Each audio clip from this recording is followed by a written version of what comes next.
We've had the January transfer window. It's all getting very tight at the top of the table and very busy in the squad. Roll the intro.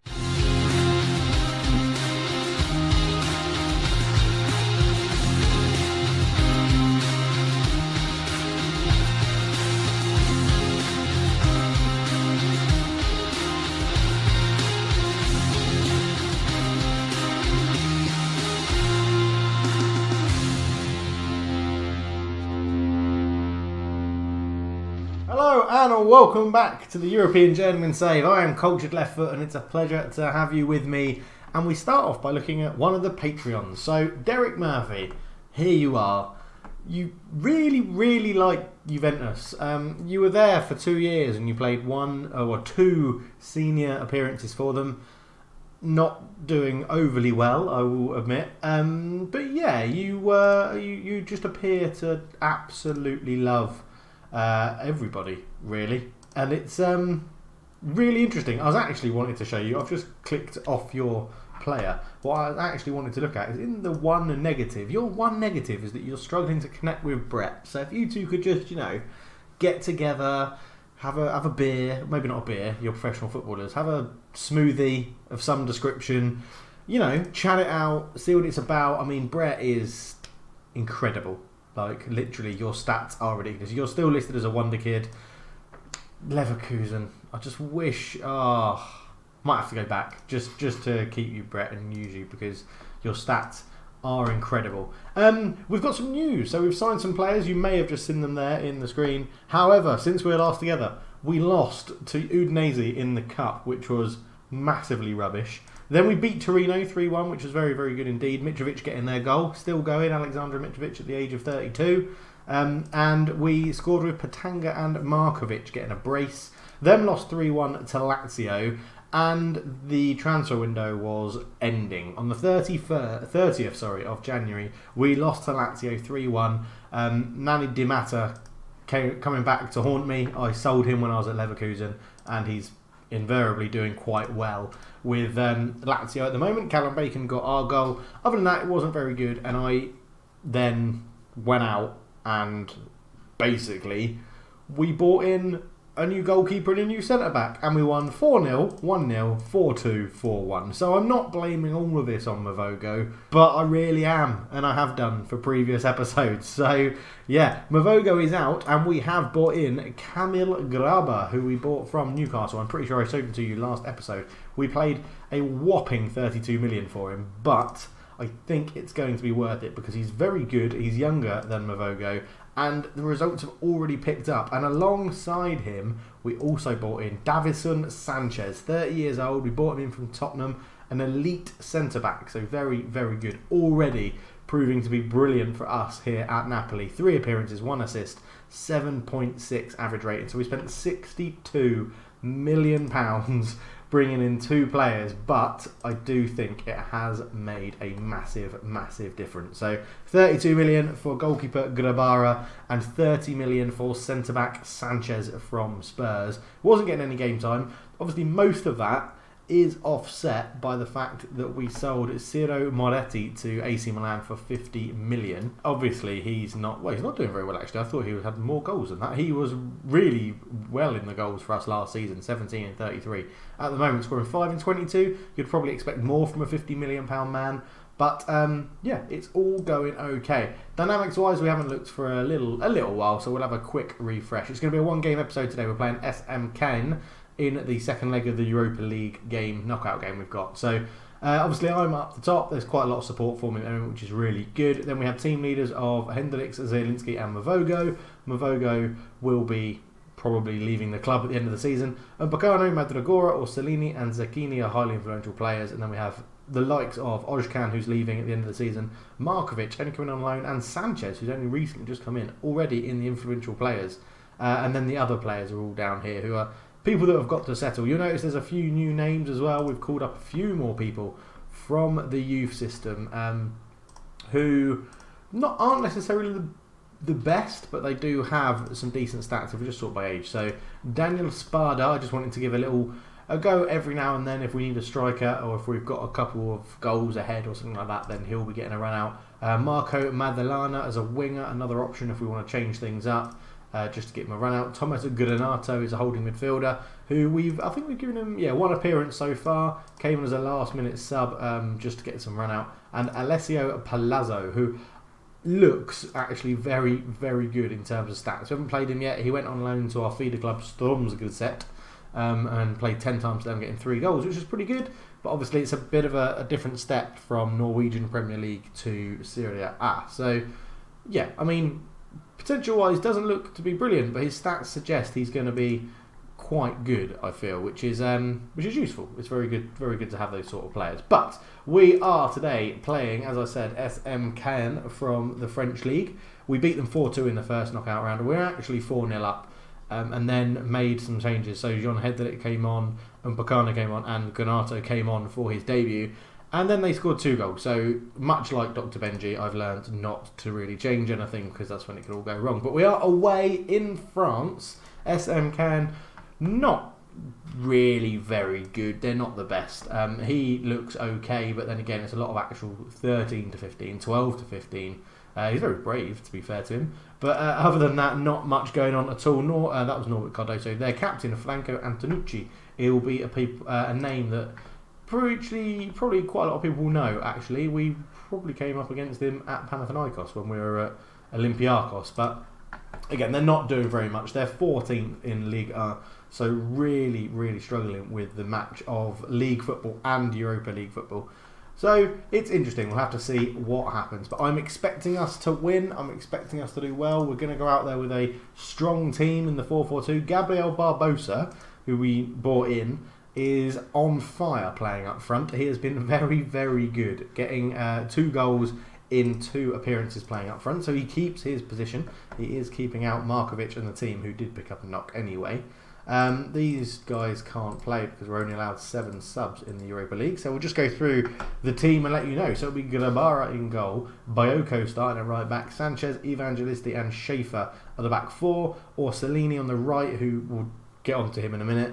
Zielinski and Hendricks in the middle, Zacchini starting on the left, Barbosa and Callum Bacon up front. On the bench, Brett Higgins, Patanga, Lovro, Mavogo, Mbacano, Madragora and Correa. I think I'm actually going to change that.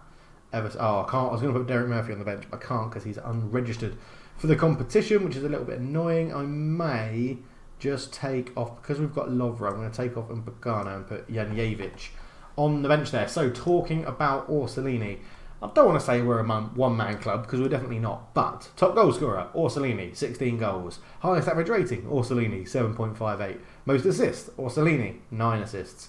Pass completion, Rolando Madraga. Player of the matches, Orsolini, 8 player of the matches. So at the moment, we're quite heavily reliant on Riccardo Orsolini, which doesn't bother me while he's performing. But if he stops performing, it could be quite the issue, really. So here we go. So obviously Barbosa is our star man at the moment, the highest average rating in the team. Orsolini, top goal scorer, and assist-wise, it normally shows you assists, I think, doesn't it? But yeah, they've got an assist man there.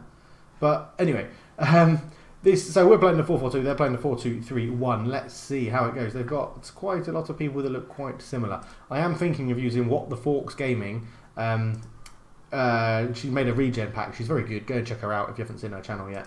But she made a regen pack, which basically makes the regens look like real people, like they should do, which is good. It's a brand new match. Make sure we've got to go out there and win it, which is really good. Passionately, there's a lot more to come. Midfielders, there's a lot more to come. And we'll get the game underway right now. And in that team talk into the tunnel, the assistant can do that.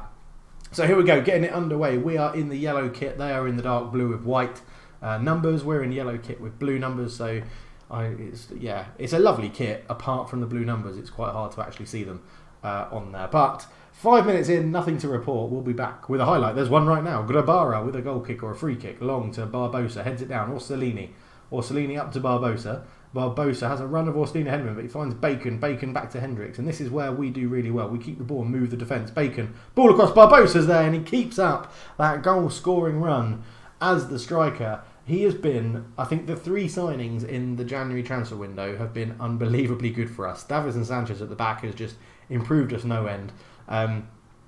The goalkeeper, my thoughts about Mavogo were openly clear, I think, to everyone in the last video and the video before that. And then Barbosa up front. Since Markovic has got that injury and he's come in and played there, Markovic is going to struggle to get his place back. So we win it here. Zucchini into Zielinski. Zielinski all the way out to Orsolini, the main man at the club at the moment. Orsolini's tracking in field with the ball. Zielinski, great ball out to Zucchini. He's in behind. Ball across. Barbosa's there again. And Gabriel Barbosa, 10 minutes in, has a brace already. He's got to be online for a hat-trick. And again, Gabriel Barbosa is a name like most players who've played Football Manager throughout the years will know, because he always used to be a wonder kid. I think at Benfica, and even in his time, that's a great header, in his time at Brazil, and he's just lighting up this Napoli. He's really showing Inter Milan that they should have kept him, in my opinion, and they didn't. They let him out, they let him come to us, and now he's doing unbelievably well. 25 minutes gone, and it's kind of getting back into the game a little bit, not overly worried about them having it. They're matching us for shots and shots on target, but there's been no highlights to suggest that they're really troubling us. We've got a 6-2 lead, we're 4 goals ahead, and obviously we've matched their 2 away goals as well. So all in all, I'm pretty certain this is going to be wrapped up and complete as De Haas takes a throw into Mora. Mora back to De Haas, ball across, Schaefer gets his head on it. Coquelin is robbed by Zucchini, and here goes Barbosa. Can he get this hat-trick? He runs in, beats one man, gets into the box, shoot on Cavallo. Cavallo touches it past the wide. It looked like a pretty poor shot, to be honest, but Cavallo touches it wide. Zielinski with the corner, which will undoubtedly come to nothing because Football Manager is so easy to predict. And there we go. Semi gets a tackle. I was going to say Semi gets a Semi and make a very childish joke, but Semi gets a good tackle in, and Cardoso up the other end shoots, and Grabara makes a very easy catch, which should see us through to half-time. Or will it? Because Barbosa's gone through from that goal kick out to Zucchini just to keep the ball. Ball across Bacon. Zielinski shoots, and we've won a corner. And are we going to get enough time to take it? We are going to get enough time to take it. Sorry, just sorting out my lighting again. It's headed clear. Cardoso runs it out of play, and that will probably now see us through to half-time, which it does. Quite a lot of people are looking complacent, so the team talk is going to be an assertive, don't get complacent. They're good. They're looking motivated. I'm not going to do any more than that. And we're going to go straight into the second half. Basically, the whole back four were looking complacent, as was Hendricks in midfield. So just telling them, concentrate. Still 3 of the back 4 looking complacent, and still now 4 more people looking complacent. Orsolini not getting in this game. Schaefer, he's been so weird. He either comes in and plays like bloody Zidane and is absolutely amazing, getting like a 7 or 7.5 or something like that, and then comes in and gets a 6.7 against a relatively easy team. And Barcelona are smashing our old club Olympiacos. Arsenal beating Lille. Porto are beating Copenhagen. There's Schalke in here. There's some big teams in here. Obviously Schalke are in it. They're in our group and they won it. But here come CAEN as the ball forward is blocked by Hendrick. Antonucci comes forward out wide and Zucchini reads that really well. Schaefer then. Long ball up the line looking for the run of Bacon, but he doesn't get there. And that was an amazing name. Bertin de Avincenzes into Dubois. Dubois beats 2, shot, and that was never troubling Grabara in Napoli's goal. And from the resultant goal kick, it's gone long. Barbosa could win that. He doesn't. De Haas with a header away, but only Orsolini there to pick it up. Bayoko to Zielinski. Good ball through to Barbosa. He's got Bacon in the middle if he can cross it. He does, and Callum Bacon slides in and gets the finish. And it's 3-0, 7-2 on aggregate. This is going to be a Napoli win as Zielinski got the ball. Lovely little through ball to Barbosa, who I'm desperate for him to get this hat-trick. Barbosa with the ball across, and Bacon that didn't even slide, just right into his path. Lovely finish. We are absolutely dominating this game. Let's make some changes. We're going to bring Orsolini off, and we're going to bring on Correa on this wing here. Might just swap these two over because Correa prefers to be out. He's right-footed as an inside winger. He likes to run up and then cut inside and have a shot. Zucchini doesn't really mind it. Well, he prefers the left but doesn't really mind playing out there. We're going to bring on Janjevic for Bayoko so he doesn't get sent off. And there's 20 minutes to go. So we're going to bring on Lovro for Sanchez so that he doesn't get sent off either, and just hope that Hendricks doesn't do anything very, very stupid. Now, we've made 3 subs. That's all the subs we can do. You guys know football. But it probably also means the match engine is going to flick a little switch where it now decides we can see the goal. As Bacon puts it forward, looking for Barbosa. Semi all the way back to Carvalho in the goal for CAEN. Ball forward. Should be a free header. It is, but it's a poor header. Didn't find one of his own teammates. And then Dubois through. And this is what I'm talking about. That's a terrible, terrible shot from Dubois. But anyway, thank you very much for watching, guys. I really hope you're enjoying the series still. I really hope it's going well. Leave me a comment, say hello, leave me comments that I can answer. I love talking to you guys, so just let me know. I did put out a message to my Patreons as well, so if you haven't replied to that on patreon.com, go and look at it. We're talking about potential saves that I can do either alongside this one or when this one finishes, what to do next. As Callum Bacon is through a goal and it's a save and it's hit Bacon. We'll pretend that it hit him in the face and then it was a touch past the post again and we get a corner which will likely end in nothing. But yeah, have a look, check out that post on patreon.com, Cultured Left Foot, and leave me an answer below. We've got some interesting answers so far already about potential saves to go alongside this one. I do think it will be a one-team club save and where we build a smaller team up and try and take over a country. But there we go, we are through. A 3-0 win, 7-2 on aggregate, no hat-trick for Barbosa, which was, yeah, a shame because he deserves a hat-trick the way he's been playing. Davinson Sanchez there getting 8 interceptions. That shows how crucial he is to our team. 8-1 Barcelona winning. Valdez, Hernandez, and Titi Marti, Enrico Roberto, and Marcos Rogerio. We'll click on Marcos Rogerio.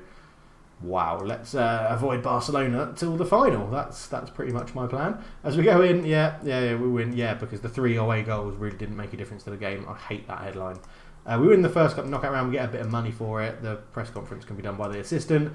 Barbosa was immense, 9.4, getting the 2 goals and an assist as well. And Skorska was looking over Graba and Zielinski for his Poland squad. So that is interesting. When's the draw for the knockout round? It should be pretty soon. I don't know why there's not listed in the calendar up there. But kind of like Palermo, a game we probably should win, 4th and 15th. We'll actually look at the league, because I didn't show you the updated league table. We're in 4th, so we've climbed up a place from last time we went through it. There we go, here's the draw. So we'll do the draw first, including Leverkusen are in it. So let's see what happens. We'll just do it this way. So Schalke will be playing Dynamo Moscow.